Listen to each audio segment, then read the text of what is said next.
Study 2. Too busy for God. On my way to work, I drive by a church that's known for, among other things, selling fruit. I'm not sure why the church does this. Maybe it's to create another revenue stream, or perhaps there's something symbolic in the idea. But regardless, they sell fruit. Driving by one day, I saw a striking sign near the roadside in front of the church. In large letters, the sign read, "No fruit this month." I knew what the sign meant, of course, since I was familiar with the church. They wouldn't be vending citrus for a few weeks. But the irony of those words outside a church, "No fruit this month," had apparently escaped the pastor. How true these words are for some churches and for some of us believers. We go through the motions of our faith but produce no fruit, no significant evidence that we belong to God. It's not that we don't want to bear fruit. Most of us do. Rather, our barrenness is a natural result of our busyness. We're so focused on our endless to-do list that we ignore God. And no God this month means no fruit this month. The better outcome is something you may have heard 1,000 times. The fruit of the Spirit is love, joy, peace, patience, kindness, goodness, faithfulness, gentleness, self-control. Are these qualities that describe you?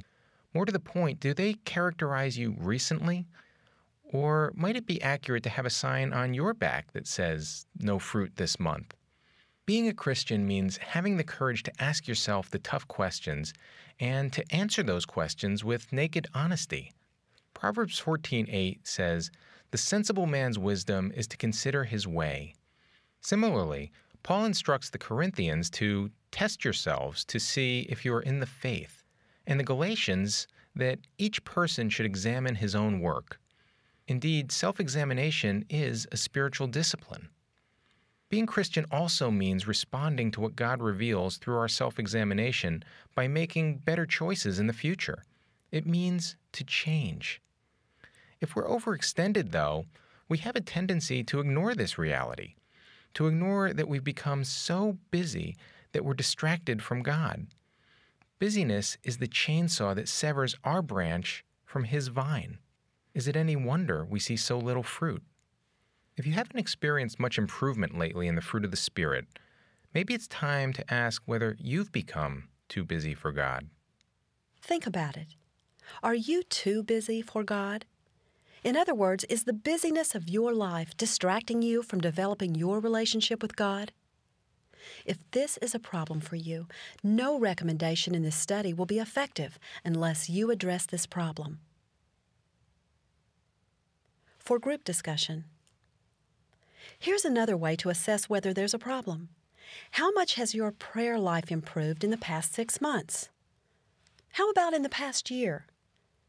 If it's not improving, is it because you've been too busy or distracted to talk with God? Talk to God about it. Consider Paul's admonition to pray constantly, 1 Thessalonians 5:17. Surely Paul can't mean that we have to spend every waking moment on our knees, so it must mean something else.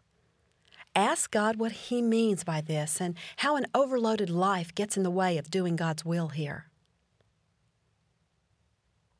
Your Freedom from Busyness Plan, Part 2. When you're having a particularly busy or overloaded day, which fruit of the Spirit qualities seems to suffer the most? How do you see that affecting the people around you, and how do you feel about that? In 1 or 2 sentences, make your commitment now to pay special attention to these qualities throughout this study.